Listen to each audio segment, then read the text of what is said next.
Hello friends, எல்லோரும் எப்படி இருக்கீங்க? இன்றைக்கி என்ன சமையல், இன்றைக்கி நாளை எப்படி போச்சு பார்க்கலாமா? உருளைக்கிழங்கு வறுவல் எல்லாருக்குமே கண்டிப்பாக பிடிக்கும்னு நினைக்கிறேன். சூடாக சாதம் வெந்துட்டுருக்கு.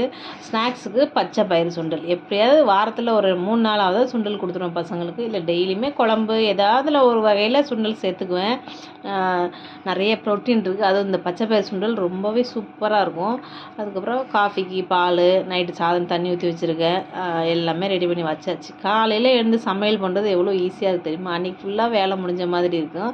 முருங்கைக்கீரை போட்டு சாம்பார் தண்ணியாக வச்சுட்டு நல்லா நெய் ஊற்றி சாதம் மிக்ஸ் பண்ணி கொடுத்தா இந்த உருளைக்கிழங்கு கீரை ரொம்பவே டேஸ்ட் நல்லாயிருக்கும். பொரியலாக கொடுத்தா இந்த பசங்க சாப்பிட மாட்டேன்றாங்க. அதனால் இந்த மாதிரி கொடுத்துட்றது. நிறைய வெரைட்டியாக அப்படிலாம் சமைக்கணும்னு அவசியம் இல்லைங்க.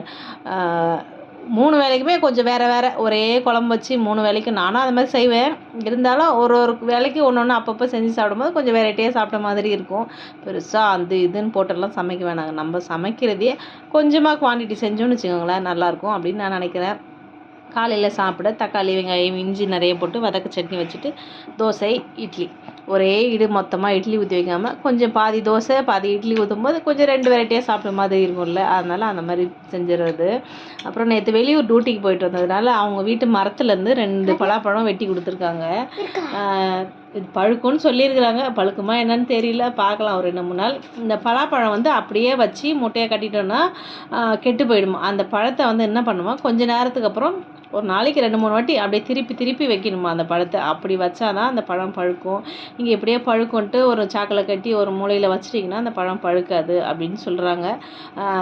பழம் இந்த ரோட்டில் போட்டு விற்பாங்க பார்த்தீங்களா, அங்கேயுமே அப்படி தான் சொல்கிறாங்க. இந்த பழம் கொடுத்தவங்களுமே அப்படி தான் சொல்லியிருக்கிறாங்க. பார்ப்போம் பழுக்குதா இல்லையா அப்படின்ட்டு. அப்புறம் எங்கள் மரத்தில் பப்பாளி பழம் பழுக்க ஆரம்பிச்சிருச்சு. சின்ன சைஸாக தான் இருக்குது. எப்படி டேஸ்டெல்லாம் வருதுன்னு தெரில. நல்ல கலர் வந்துருச்சு பாருங்கள். நம்மளே சாப்பிட்டுட்டு அந்த விதையை போட்டு இந்த பப்பாளி காய்ச்சிருக்கு, அதை பறித்து நாங்கள் சாப்பிட போகிறோம். செம்ம ஜாலியாக ஹாப்பியாக இருக்குது. நம்ம கஷ்டப்பட்டு வளர்த்து அதில் நமக்கு ஒரு நல்ல பலன் கிடைக்கும்போது அது பெரிய நமக்கு ஒரு சந்தோஷமாக இருக்கும். நைட்டுக்கு முட்டை உடச்சி ஊற்றி குழம்பு வச்சு தோசை ஊற்றி சாப்பிட்டாச்சுங்க. அவ்வளோதான். இன்றைக்கி ரொம்ப சிம்பிளான சமையல் தான். ஆனால் எல்லாமே பிடிச்ச மாதிரி தான் செஞ்சுருக்கேன் பசங்களுக்கு. அப்புறம் மாம்பழம் வேறு நிறைய கிடைக்குது. முடிஞ்ச அளவுக்கு நிறைய வாங்கி சாப்பிடுங்க. நைட்டு ஹோம்ஒர்க் எழுதுக்கு உட்காந்துருக்கும். அதுக்கு மாம்பழத்தெல்லாம் கட் பண்ணி செல்லம் பட்டு எழுதுமா அப்படின்னு அடிக்க முடியுமோ, திட்ட முடியுமோ, கொஞ்சம் முடியுமோ, எப்படியெல்லாம் பண்ண முடியுமோ அப்படியெல்லாம் கஷ்டப்பட்டு குழந்தைங்களே எப்படியாவது படிக்க வச்சுருங்க. அதுதான் அவங்க வாழ்க்கைக்கு ரொம்பவே முக்கியம்.